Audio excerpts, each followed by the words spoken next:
Hello everyone, আসসালামু আলাইকুম। কেমন আছেন সবাই? আশা করি সবাই ভালো আছেন। সকালের খাবারে কে কে ভর্তা ভাজি খেতে পছন্দ করেন?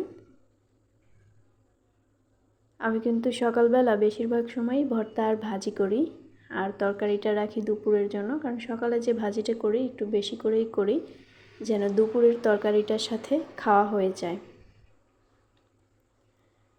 আর রাত্রেবেলা একটা তরকারি একটা ভাজি অথবা ভর্তা হলে রাতের খাবারও হয়ে যায়।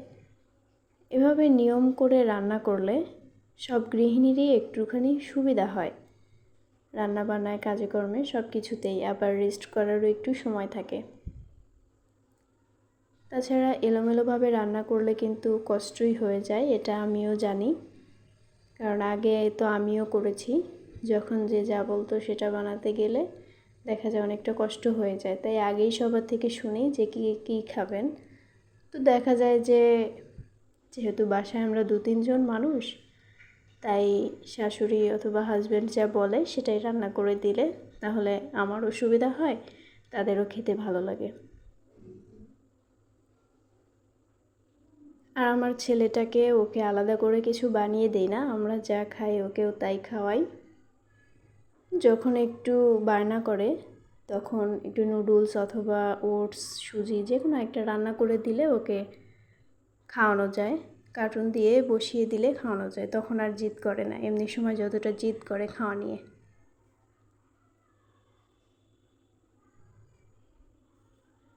আজকে সকালের খাবারে আমি ঢেঁড়স ভর্তা আর আলু করলা ভাজি করেছিলাম। দেখেন করলাগুলো আমি গোল গোল করে কেটে নিয়েছি, যেটা একটু বড় হয়ে গেছে সেটা মাঝখান দিয়ে একটা ফালি করে নিয়েছি, আর আলুগুলো কিন্তু গোল গোল করেই কেটে নিয়েছি। অনেকে আছে যারা কুচি করে ভাজি করে, আমি কিন্তু ওভাবেও রান্না করে দেখেছি, কিন্তু এই গোল গোল করে আলু করলা ভাজি মতো এত মজা ওইটা হয় না, তাই আমি এভাবেই করি। আর ভাজিটা কিন্তু বেশি পুড়িয়ে ফেলা যাবে না, সেদিকে খেয়াল রাখতে হবে। অল্প আঁচে সিদ্ধ করে কিছুক্ষণ ভেজে নেবেন, তাহলে দেখবেন ভালো লাগছে, মুচমুচে হয়েছে আর কি এরকম, কিন্তু পুড়িয়ে ফেলা যাবে না, বেশি কড়া করা যাবে না।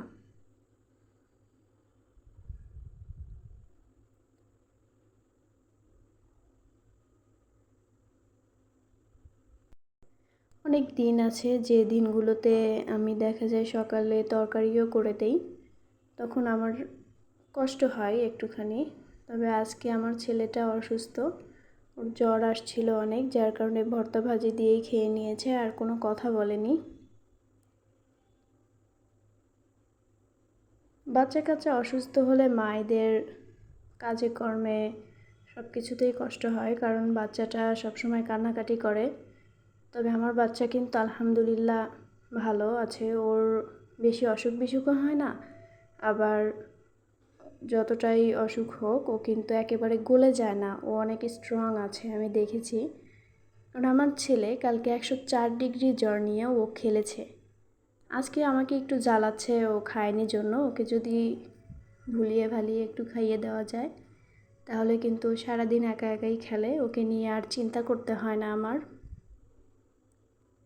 কিন্তু আজকে ওকে কোনোভাবেই আমি খাওয়াতে পারছি না, যার কারণে ও একটু জ্বালাচ্ছে। তো সবাই দোয়া করবেন আমার ছেলের জন্য, যেন আমার ছেলেটা তাড়াতাড়ি সুস্থ হয়ে যায়।